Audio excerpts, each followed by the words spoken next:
Hey students, today's we will discuss about on this topic hepatitis. Hepatitis क्या होता है और हेपेटाइटिस आपके in clinical knowledge and theoretical knowledge में बहुत इम्पॉर्टेंट होता है क्योंकि हेपेटाइटिस जो है ये एक वायरल इन्फेक्शंस होता है जो कि एक दूसरे से ट्रांसमिटेड होने के चांसेस बहुत होते हैं। ठीक है, तो सबसे पहले हम इसके डिफिनीशंस के बारे में पढ़ लेते हैं कि हेपेटाइटिस होता क्या है। उसके बाद में हम इसके एक एक टाइप्स के बारे में पढ़ेंगे। ठीक है, और डिफिनीशन में सबसे first of all we will read hepatitis refer to the infections and inflammation of the livers commonly caused by viral infections.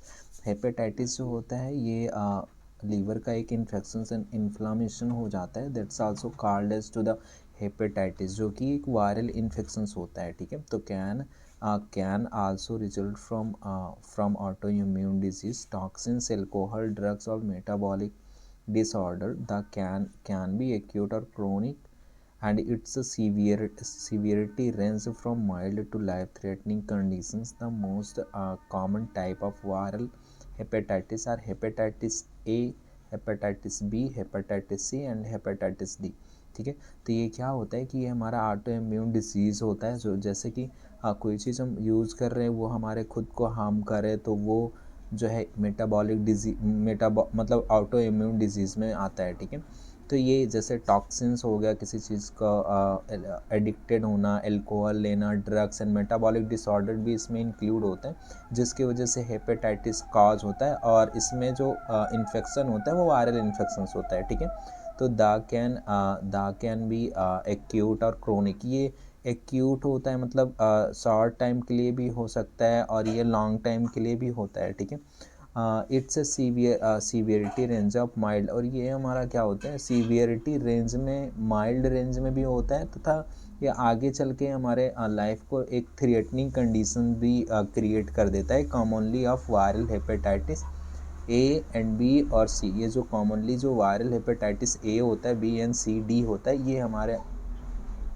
हमारे शरीर को बहुत ज़्यादा इफेक्टफुल करता है। ठीक है, हेपेटाइटिस वायरल इन्फेक्शंस। ठीक है, तो ये हो गए उसके डिफिनीशंस के बारे में। अब आगे हम पढ़ते हैं इसके टाइप्स के बारे में। ठीक है, तो इसका जो टाइप्स है वो है hepatitis A. Hepatitis A cause by hepatitis A virus. जो हेपेटाइटिस ए होता है ये हमारा कॉज करता है हेपेटाइटिस ए वायरस से, separate through contaminated food, water, close contact with an infected person. Okay, तो ये जो कॉज करता है वो ए वायरस से करता है, और ये फैलता है, मतलब एक से दूसरे में ऐसे ट्रांसमिटेड होता है कि वो कंटामिनेटेड फूड हो। ठीक है, कंटामिनेटेड फूड, फीको ओरल रूट से जो है ये ट्रांसमिटेड भी होता है, जिसमें वाटर फूड क्लोज कांटेक्ट, अगर किसी के कांटेक्ट में हम आते हैं तो उससे जो कोई इन्फेक्टेड पर्सन है, हेपेटाइटिस ए पॉजिटिव है, उसके कांटेक्ट में आते हैं तो भी हमको ये ट्रांसमिटेड होने के चांसेस होते हैं। Usually acute to self limited, rarely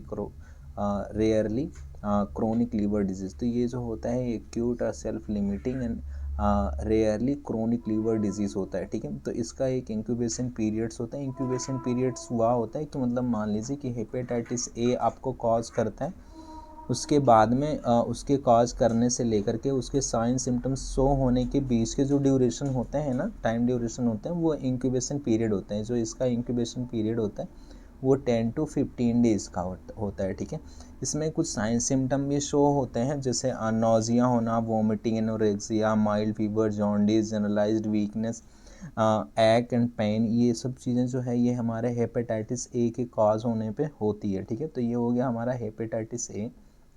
अब हम डिस्कस करेंगे ऑन हेपेटाइटिस बी वायरस। तो cause by the hepatitis B virus contaminated through blood, sexual contact और from mother to child during birth, can be acute and chronic SBV, can lead to cirrhosis और liver cancer. ठीक है, hepatitis B जो होता है hepatitis B virus से transmitted होता है, जो कि हमारे किसी जो पॉजिटिव पर्सन या पेशेंट है उसके कांटेक्ट में, ब्लड के या बॉडी फ्लूइड के कांटेक्ट में जाने से जो है हेपेटाइटिस बी कॉज करता है। दूसरा, sexual transmitted if we will making a relationship with physical, तो सेक्सुअल कांटेक्ट से भी जो है हेपेटाइटिस बी कॉज होता है, और ये हमारा हेपेटाइटिस बी वायरस होता है। ठीक है, ड्यूरिंग मदर, अगर प्रेग्नेंट मदर है वो बेबी बर्न कर रही है तो उसके during child birth mothers to baby को ट्रांसमिट होने के चांसेस होते हैं, जो कि क्रोनिक एक्यूट भी होते हैं, ठीक है। और आगे चल के मतलब हेपेटाइटिस बी जो वायरस होता है वो liver cirrhosis and liver cancer भी फॉर्म कर सकता है। हेपेटाइटिस बी का जो इंक्यूबेशन पीरियड होता है वो 50 टू 120 डेज़ का 180 डेज़ का होता है, जिसका रूट जो होता है वो पैरेंटल रूट होता है। मोड ऑफ ट्रांसमिशन, ठीक है, सेक्सुअल ट्रांसमिटेड भी होता है, ठीक है। तो इसमें कुछ जो साइन सिम्टम्स होते हैं वो साइन सिम्टम जॉन्डिस होता है, flu like sign and symptoms, chronic hepatitis, liver cancer and cirrhosis also included in hepatitis B virus, ठीक है। इसका जो प्रिवेंशन होता है वो होता है vaccination and safe practice, example use sterile needle. तो ये होता है प्रिवेंशन होता है, जो कि वैक्सीनेशन एक इसका प्रिवेंशन है हेपेटाइटिस बी का, ठीक है। तो ये हमने हेपेटाइटिस बी देख लिया। अब इसके अंदर हम डिस्कस करेंगे हेपेटाइटिस सी के बारे में, ठीक है। तो हेपेटाइटिस सी जो होता है, हेपेटाइटिस सी वायरस की वजह से हेपेटाइटिस सी होता है। Primarily spread through blood to blood contact, sharing needle और unsterile medical equipment often become chronic leading cause of liver cirrhosis and hepatocellular carcinoma, ठीक है। तो ये प्राइमरली सेपरेट जो होता है, जो सेपरेट होता है वो ब्लड टू ब्लड कांटेक्ट आने से जो है सेपरेट और ट्रांसमिट होने के चांसेस होते हैं। जैसे कि मान लीजिए कि शेयरिंग नीडल, अगर कोई पेशेंट है अगर कोई पेशेंट है जो कि हेपेटाइटिस सी पॉजिटिव है, अगर हम उसका निडल किसी अदर पेशेंट या खुद में ही अगर प्रिक हो जाता है तो उसके ट्रांसमिटेड होने के चांसेस होते हैं हेपेटाइटिस सी, ठीक है। और अगर अनस्टेराइल कोई इक्विपमेंट है जो हमने दूसरे पेशेंट में यूज़ किया है जो हेपेटाइटिस सी पॉजिटिव है, तो उससे भी होने के चांसेस होते हैं, ठीक है। और ये लीवर सिरोसिस फॉर्म करता है तथा हेपेटोसेलुलर कार्सिनोमा भी करता है, हाँ, ठीक है। तो हेपेटाइटिस सी का जो इंक्यूबेशन पीरियड होता है तो ये 6 से 7 वीक का होता है। इसका जो ट्रांसमिटेड रूट होता है पैरेंटल ट्रांसमिटेड रूट होता है। इसमें कुछ साइन सिम्टम्स होते हैं जो कि chronic hepatitis, liver cancer, liver cirrhosis, जो कि इसमें इंक्लूड हेपेटाइटिस सी में भी वही होता है। मोस्टली सब में साइन सिम्टम एक ही जैसे होता है।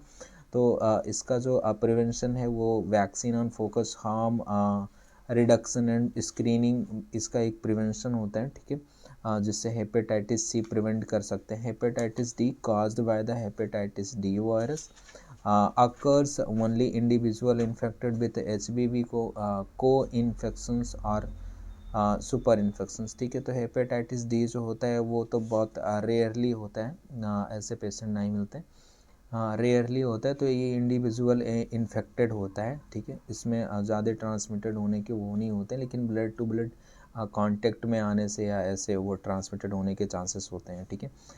तो ये हो गया। और इसका जो प्रिवेंशन है हेपेटाइटिस डी का, ये होता है HBV वैक्सीन। इसका इंक्यूबेशन पीरियड होता है 2 to 12 वीक का होता है, जो कि पैरेंटल रूट से ट्रांसमिटेड होता है।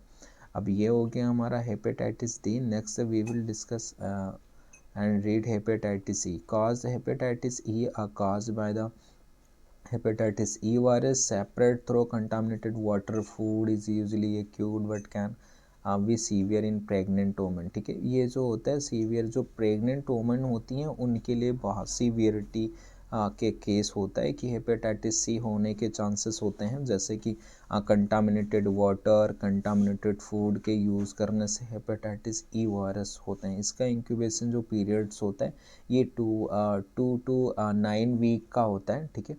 तो इसका जो मोस्टली जो साइन सिम्टम होता है वो जॉन्डिस होता है, ठीक है।